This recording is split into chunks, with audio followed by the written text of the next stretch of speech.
Good morning Maharashtra. नमस्कार, मी प्रज्ञा पोवळे. बुलेटिनमध्ये आपल्या सगळ्यांचं स्वागत. बुलेटिनच्या सुरुवातीला अत्यंत महत्त्वाची मोठी बातमी. सैफ अली खानवर हल्ला करणाऱ्या आरोपीला ठाण्यातून अटक करण्यात आली आहे. ठाण्यातील हिरानंदानीमधल्या लेबर कॅम्पमधून आरोपीला अटक केल्याची माहिती मिळतेय. सैफवर हल्ला करणारा आरोपी विजय दास याला अटक करण्यात आली आहे. सैफ अली खानवर हल्ला केल्यानंतर आरोपी वेषांतर करून ठाण्यात गेल्याची माहिती मिळतेय. आरोपी विजय दास हिरानंदानी परिसरात कामगारांसोबत लपला होता. सकाळी 9 वाजता या संदर्भात मुंबई पोलिसांची पत्रकार परिषद होणार आहे.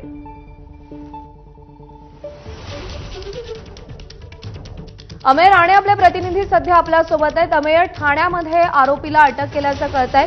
कसा शोध लागला याचा? तपासपत्र प्रज्ञा या संदर्भात तयार करण्यात आलेली होती. त्यांना कुठेतरी आता अखेर 3 दिवसांनी हे यश मिळालेलं आपल्याला पाहायला मिळतं. आणि या आरोपीला कुठून लांबून नव्हे, कारण की ज्या ज्या शक्यता वर्तवण्यात आल्या होत्या की तो वसई विरारच्या दिशेला गेलाय, तो परराज्यात गेलाय, पण तसं काही नव्हतं. हा आरोपी मुंबईच्या जवळ ठाणे जिल्ह्यातच लपून बसलेला होता. एका कन्स्ट्रक्शन साईटवर तो लपून बसल्याची मुंबई पोलिसांना माहिती मिळाली आणि त्यानंतर तिथून तो आरोपी कुठेही पळून जाऊ नये यासाठी मुंबई पोलिसांनी ठाणे पोलिसांच्या मदतीनं आरोपीच्या मुसक्या आवळलेल्या आहेत. एका कन्स्ट्रक्शन साईटवर तो लपला होता आणि पोलीस आपल्याला पकडायला येत आहेत याची कुणकुण जेव्हा त्याला लागली तेव्हा तो त्या लेबर कॅम्पमधला तिकडल्या जवळ असलेल्या एका झाडाझुडपात लपून बसला. मात्र पोलिसांनी कुठूनही आता त्याला सोडायचं नाही असा चंग बांधला आणि चारी बाजूंनी त्या झुडपांना वेढा घातला आणि नंतर त्या चोराच्या जवळ जाऊन त्याला पकडलं आणि आपण आता पुढे पळून जाऊ शकत नाही हे कळताच तो अखेर पोलिसांना शरण आला. त्याला शेवटी पोलिसांच्या पुढे आपलं आत्मसमर्पणच करावं लागलंय. त्यामुळे त्याला पकडून आता मुंबई पोलिसांच्या बांद्रा टीमच्या हवाली करण्यात आलंय. वांद्रे पोलीस स्थानकात या प्रकरणी डीसीपी जे आहे ते सकाळी 9 वाजता पत्रकार परिषद घेतील आणि त्यानंतर या प्रकरणातली नेमकी जी माहिती आहे ती समोर येईल. आपल्याला माहिती आहे की बुधवारच्या मध्यरात्री ही घटना घडली होती. बांद्रासारख्या उच्चभू परिसरात सैफ अली खानच्या घरात घुसून 11-12व्या मजल्यावरती असलेल्या उंच इमारतीच्या घरात घुसून त्याच्यावर चाकू हल्ला करणं ही अतिशय गंभीर बाब होती.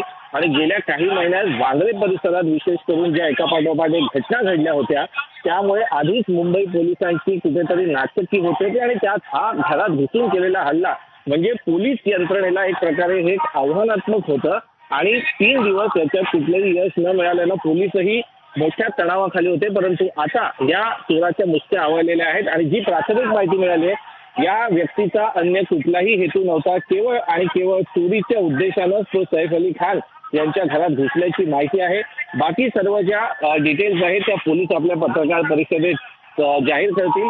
या आरोपीला माध्यमांसमोरही हजर केलं जाईल अशी शक्यता आहे आणि त्यानंतर त्याला रिमांडसाठी वांद्रे कोर्टात जे सुट्टीकालीन कोर्टात विशेष बसवलं जाईल तिथं त्याला रिमांडसाठी हजर केलं जाईल. त्याची रिमांड घेतील पोलीस आणि त्यानंतर मग अन्य काही ज्या गोष्टींची चौकशी आहे जी कायदेशीर प्रक्रिया आहे ती पूर्ण केली जाईल. परंतु मुंबई पोलिसांसाठी एक सुटकेचा निश्वास म्हणजे 3 दिवसांनी का होईना परंतु या आरोपीच्या मुसक्या आवळण्यात पोलिसांना यश मिळालंय.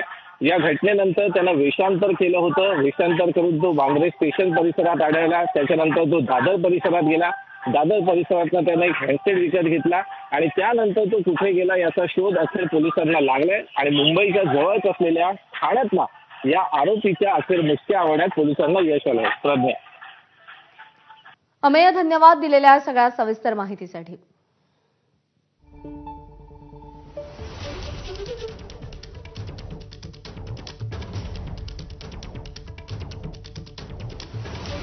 तर सैफ अली खान प्रकरणामध्ये जो संशयित आरोपी होता त्याला ठाण्यातून पोलिसांनी मुसक्या आवळलेल्या आहेत. हिरानंदानी लेबर कॅम्पवरती तो लपून बसलेला होता. याआधी तो दादरमध्ये गेला. त्याने एक हेडफोन खरेदी केला. त्याच्यानंतर तो वेषांतर करून वांद्रे स्टेशनच्या परिसरात देखील दिसलेला होता आणि त्यानंतर तो ठाण्यामध्ये लपून बसला होता. हिरानंदानी लेबर कॅम्प जिकडे एक कन्स्ट्रक्शन साईट आहे तिथे तो कामगारांसोबत लपून बसलेला होता.